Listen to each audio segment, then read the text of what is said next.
एक प्रश्न किसी ने करा है, बड़ा सुंदर प्रश्न है, समझने वाला प्रश्न है कि हम शंकर जी के मंदिर में जाते हैं,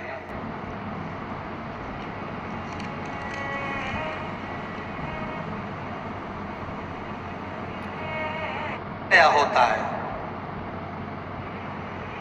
अर्थात जो पूजन कर कर गया वो शिव जी का श्रृंगार करके गया, कोई भी गया, फिर वापिस हम जल चढ़ाएं, फिर वापिस श्रृंगार करें तो क्या स्वीकार होगा?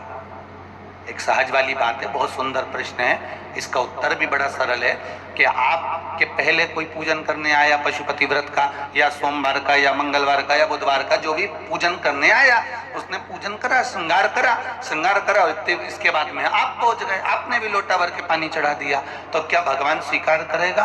क्यों नहीं, क्यों नहीं करेगा?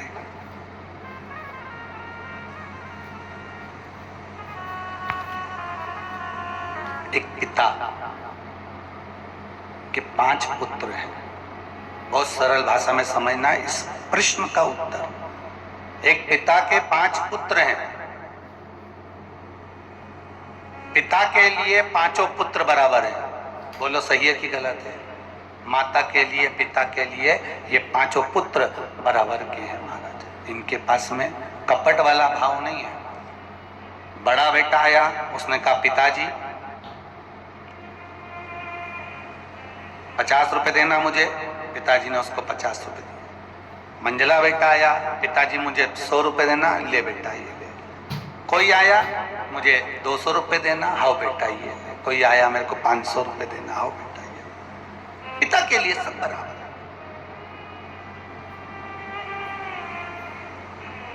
अब एक बेटा आया, उसने पांव दबाया, एक बेटा आया उसने हाथ दबाया, एक बेटा आया उसने धोक लगाई, एक बेटा आया पीठ की मालिश कर कर चले गया, एक बेटा आया थोड़ा सा पिताजी को पानी पिलाकर चले गया।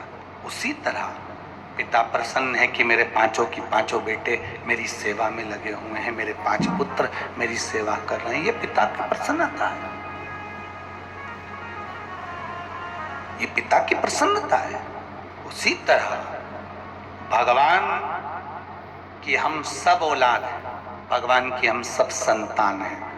जो बेटी जो बेटा जब आता है और जब पूजन कर कर जाता है, भगवान उसकी पूजा को उसी समय स्वीकार कर लेता है। भगवान ये नहीं सोचता कि मेरा श्रृंगार हुआ है, केवल एक देव अधिदेव महादेव ही तो ऐसे हैं जो दिन भर नहाते हैं,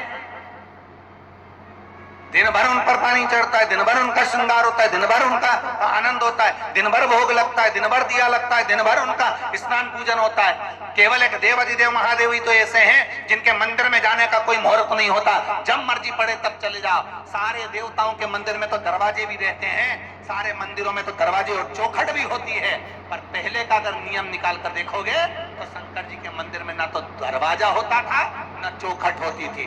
दरवाजा चौखट बना भी देते थे तो दरवाजा नहीं लगाते थे कि तुम्हारी मर्जी पड़े तब शंकर के दरवाजे जाना, जल चढ़ा के आना, प्रार्थना करना और वापस घर चढ़े जाना। क्यों? क्योंकि शंकर शमशान के वासी हैं, शिव कैलाश के निवासी हैं। शंकर शमशान में निवास करते हैं। जैसे शमशान में जाने का कोई मुहूर्त नहीं होता, उसी तरह शंकर भगवान के पास जाने का कोई मुहूर्त नहीं होता।